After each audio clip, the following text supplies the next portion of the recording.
Alam niyo ba, sa halos lahat na matagumpay na animated films at serye, may mga Pilipinong animator na nagbibigay buhay sa bawat guhit at galaw? Ngunit paano naman ang animation na gawang Pilipino para sa Pilipino? Pagdating sa sariling atin, ilang pelikulang animated na Pilipino ang kilala mo? Base sa panayam ng mga estudyante sa animation course, nalalaman na lang nila ang mga ito pagdating ng kolehiyo. Philippine animation. I didn't grow up with it. I didn't actually know that we had original animations until I attended university. Pero as I expose myself more to the arts of the Philippines, I want to somehow integrate my culture into my work. Dahil sa kakulangan ng suporta, pondo at exposure, maliit ang epekto ng lokal na animation sa mismong industriya. Pero sa iilang nakakakita nito, sapat na itong maging inspirasyon. Ngunit sa kabila ng kakulangan sa pagkilala, may isang bagay na hindi matatawaran: ang epekto ng animasyong Pilipino sa mga batang animator.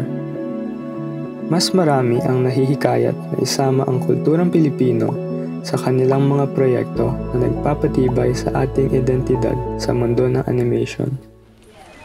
Ngunit hindi madali ang landas ng isang animator sa Pilipinas. Ang pinakamalaking hamon? Yun nga yung budget. Sana mas ma-appreciate ng mga taong may financial power na mag-produce. In terms of yung quality ng animation that we can produce, definitely may restriction yung output ng mga Filipinos dahil sa budget. Budget. Maraming studios ang nahihirapang makakuha ng sapat na pondo upang makapagpalabas ng lokal na proyekto. Dagdag pa rito, ang kaisipan ng lokal na tagapanood. We still have that Filipino mentality or cultural mentality na paggawang abroad, maganda. Paggawang Pilipino, pag na-identify na gawang Pilipino, inferior yung quality.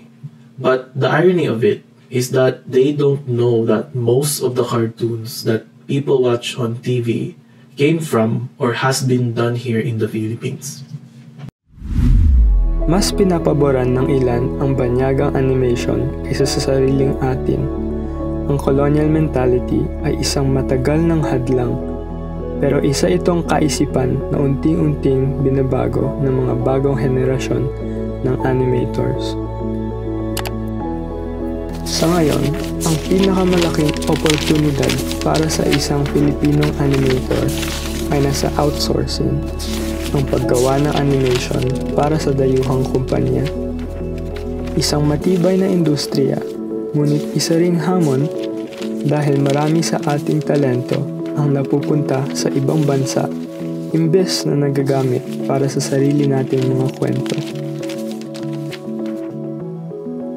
Pero hindi tayo nawawalan ng pag-asa. Sa mga nakaraang taon, nagsimula ng magkaroon ng suporta mula sa gobyerno at iba't ibang organisasyon. May mga scholarship at grants na tumutulong sa mga estudyanteng nais pumasok sa animation.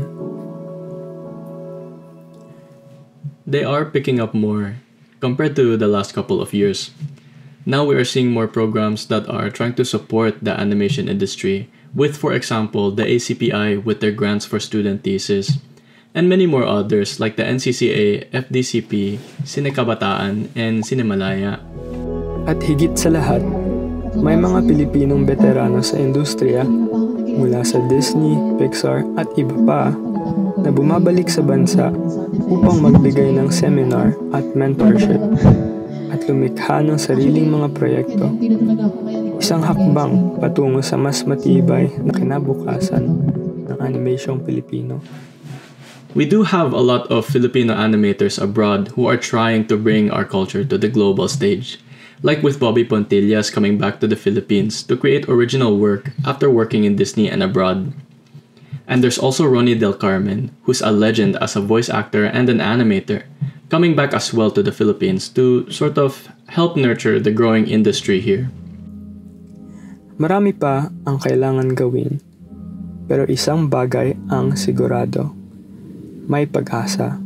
Ang hinaharap ng animasyong Pilipino ay nasa kamay ng mga susunod na henerasyon ng mga animators. Sa bawat guhit at galaw, may pagkakataon tayong ipakita ang kwento natin sa mundo.